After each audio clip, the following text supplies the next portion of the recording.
Good morning and welcome to the Daily Dragonfly. Today I'm going to be separating this piece of paper from my paper block. I use paper blocks instead of individual sheets because you don't have to tape them down. And to me, for doing these daily little dragonflies, I don't want to deal with having to get the tape out and do all that. And also they're really good for doing anything that's plein air or anything that's out and about. If you want to be at your desk or whatever, you don't need all that tape and all that stuff. So comes off clean. You can trim the edges. So it just kind of makes a really nice way to get going for your morning. And the difference between a block and a pad is the block has like the sticky stuff, I don't know what its technical term is though, that really just glues it down. It's like a glue. And then there's a little spot back here, about 1.5 inches from there to there, those two little lines. I don't know if you can see them, but you can insert your fingernail, see how it goes in there, and then you just pull it out. So I used this little paint knife, palette knife, to do that. Now, just thought I'd share that. For those of you who don't know the difference between a block and a regular pad. So let's get to it. Good morning. Gosh, I just think I need a little sparkle today. So I'm also going to bring into the mix, I'm going to do a couple dragonflies here. And this is a different type. This is a pan type. Pan just means it comes in literally a pan. But these are metallic. Woo, shiny. I kind of feel shiny today. So I'm going to do a few of those and see how those work on my dragonflies. I haven't used those yet. So I'm excited to do that. And we're going to kick it off here. So you can also too, if you're feeling that you don't want to just start right in, if that's a little too bold for you to start drawing a dragonfly, you can sketch one, right? So an easy thing to do is just find a book that you like and start sketching from it. I have a fabulous one that I'm going to show you, and I just think it's spectacular. It's called A Dazzle of Dragonflies. So who wouldn't like that? And it's by Forrest L. Mitchell and James L. Glasswell. So anyway, I just found it. It's got fabulous photographs and all sorts of fun. So I highly recommend, getting books, getting, images offline and using them as reference photos. Yeah, it gets really into what dragonflies are all about. So I absolutely love that. And I think the Daily Dragonfly is such a great thing to use as a daily yantra or visual mantra. So I'm going to go ahead, I'm going to start with the eyeballs. Just draw 2 circles, right? I'm going to kind of go like this, draw a little part of the head. And the neck connects to, I suppose it's like the size of a thumb, just a round body. And I'm doing this so if you don't know how to draw a dragonfly, it's pretty easy. Then you just bring the tail down. And all dragonflies are different. Some of them have a little bobble here, some of them don't.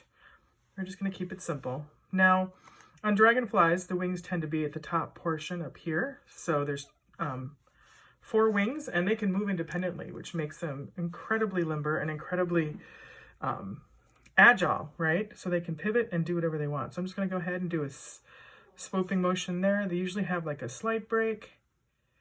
And then they come down and then back up and attach. So that is kind of like a basic dragonfly wing. And like I said, I'm not going to worry, are they perfect? Any of that. I'm just going to get my little sketch in here.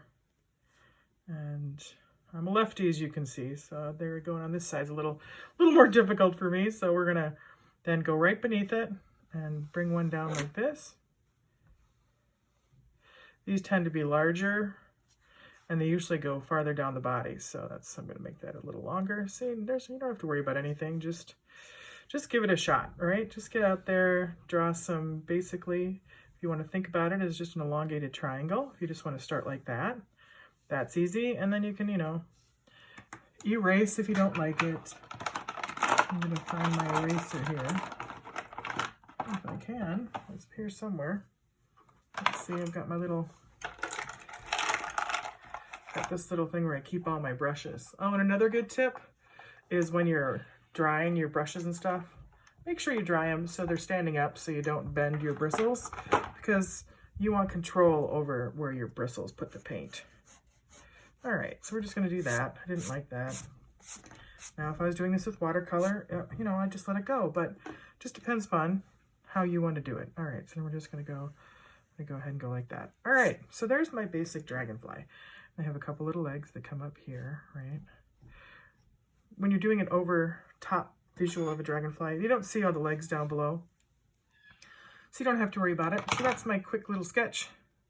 So now, like yesterday, I'm going to go in with my large brush, the Princeton number 16 round brush. I've got it loaded with water, and I'm going to go and I'm going to pick a color. I like to use the cool colors for my dragonfly wings, so I'm going to break my habit. I'm going to go, well, it's a cool color, but I've got my yellow here with a little bit of green that was already on the palette, so I'm going to use that. I'm going to dip it back in the water, and we're going to go like this.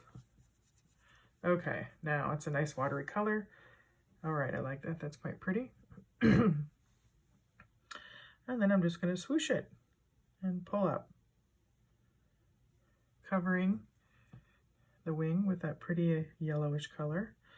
I like to experiment with different colors because it pushes me out of my comfort zone. I like to stick to the cool colors because the cooler jewel tones happen to be my favorites. And by working with lighter tones and watercolor, it pushes me out of my comfort zone. Because if you've been on my website and seen my paintings, they're all pretty intense colors and lots of fun topics. And I stick to animals and symbols. And I have some Taras and some goddesses on there that I love. The female energy, right? The female goddess energy. So there we go. I think the world could use a little more of that, and a little less testosterone at the moment. There we go. All right, so there's my wings. I'm going to go ahead and I'm going to take that. I'm going to add a little more green to it. Maybe a little turquoise too for the body. Maybe even I'm just going to mix some colors up. And I'm one of those watercolor people and painters who I don't care about messy palettes. I like that because I think it adds more depth and interest. If you get super picky, then, you know, that's entirely up to you. You do it how you want to. Right now I'm going to go push down. And there wasn't any water on this palette before I started. As far as paper, sometimes like yesterday I put water on first, water on water. So this is just regular watercolor. But as you can see, that beautiful blue, because I used a lot, is seeping into that greeny color on the wings. And I really like that. So I'm going to go for more of that. And I'm just going to kind of let that happen. And I put it into purple. I'm just experimenting with colors and playing. I am not worrying about, oh my gosh, is that going to be perfect? Because I don't care.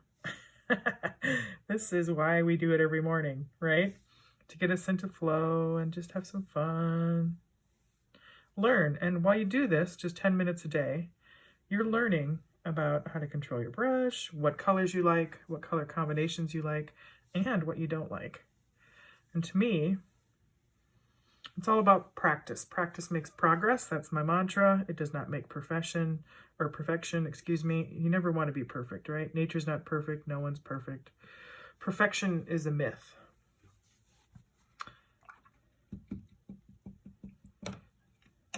All right, we're going to keep going here. I think I'm going to give her some little pink eyes because, I don't know, that just sounds kind of fun. I'm going to add some magenta into the mix here, and the color I'm using is called Opera Rose, which is quite pretty, and it's a real pretty pink. And I don't know if you can see that on the end of that brush, but it's really lovely. And so when I add it on here, it's going to make a beautiful pinkish color. And the one thing about when you use colors and you're playing, think about harmony in your work. So it's nice to have the red eyes, but it's also nice then to introduce that color in a different part of your painting. So I'm going to go ahead and add a little pink. I'm going to add some more here. And I even kind of like these big dots, so I'm going to let those stay. The beauty of watercolor is you can push them around. You can do whatever you want and just experiment and have fun. Okay, so there we go. I like those. I like how they're bleeding. Look at that. That is so cool. They look like little fireworks. All right, I don't want to ignore my beautiful lower one. So I'm going to go down, drag that outside of that green line a little bit So we get a little of that pink in there and kind of a beautiful pastel-y swoosh of color. Bring that down a little. I'm going to wave it because I'm not into straight lines and dragonfly wings because they're not really straight. They do have that lovely moment, and there we go. I'm going to add some of that pink back in there. Excuse me. And then I'm going to go back into my yellow. And I'm going to kind of pull this down in and add a, oh, that was a lot. Sometimes that happens. You get a whoosh. That's a whoosh. That's a swoosh of color. I'm just going to pull that down. Now, if I want to, a good trick, if you think you've got too much water on there, and note that if you touch it, it will make a mark, but I'm going to go ahead and I'll just show you how taking a little bit of paper toweling will absorb that water. And what you see underneath is just a very light then impression of what you've put down. And you can go ahead and add more then if you like. So it just kind of shows you. You don't have to be afraid. Another cool thing is you can actually make, if you push down, I don't know if you can see it. I think I'll have to put more color on there for you to see that. But it will actually leave the imprint of the texture of the paper toweling, which I like a lot. So I'm going to go back in. I'm going to add some more on this body. And I'm going to, I guess, just do the same thing, only I'm going to make it darker. There we go. With the aqua. Oops, went a little outside the line. A little thicker there. There we go. That's okay. All right. So, I'm going to leave that for a minute.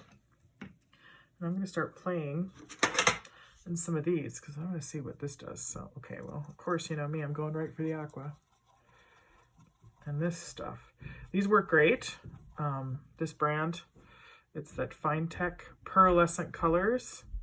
So they work really well, but you have to use a lot of water to really get them going. So as you use it, you're going to see my brush getting into that paint and working it here. Here comes my husband with a lovely cup of tea for me. Fabulous. Thanks, sweetie. Just put it on the desk. So as I keep going, there we go. All right, so now it's nice and liquidy. It's got a nice texture. So we're just going to see what this does. So we're going to put a little of this into there. Ooh, that's cool. Look at that. I'll pick that up, but I'm going to put a little here just so you can kind of see that beautiful. Oh, I like that. That's quite pretty. And like I said, this is all about play and having fun.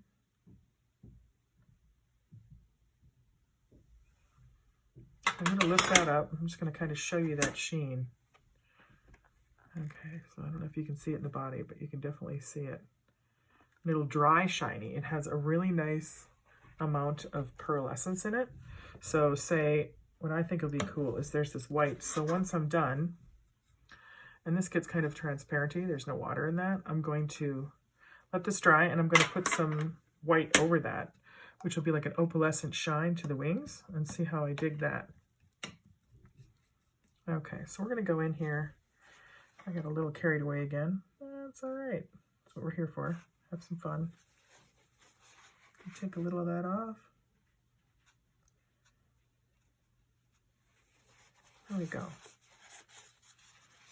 And as you play and as you just learn what things you like and what you don't like this is kind of cool. I like by just dabbing the corner of this into the paint, it's giving me some texture. I like that because I could add something, and I actually went into the eyes, and there we go. Add a little of that. Okay, so what do we think we need? I think what I'm going to do is I'm going to let that dry, and I hope that you enjoyed your daily dragonfly. So we covered, you know, what a block is. This is a set of pan, and like I say, always just use what you've got. If you have, you can do this with acrylics as well, and I'll show one of those. It's just the thing about acrylics is they aren't as transparent when it comes to painting them. And I love acrylics. Everything I do generally is in acrylics. I gotta get my little legs in there. So we'll do some of that too. That's generally the medium I work in. All right, there we go. Add a little blue on the side. Well, you know, as I keep going, sometimes you just gotta feel when you're done, and I guess I wasn't done yet, but there we go. I'm just going to add that there. Ooh, that's pretty. I could use a little more water though. That's why I was getting some of that drag, but I like that texture, so I'm just going to let it go. I'm not going to worry about it. There we go. I'm going to do the bottom, and then we are going to call this one a day, and I hope you have a fabulous day, afternoon, morning, whenever you're watching this video. Take care, and I will see you at the canvas. Happy Daily Dragonfly.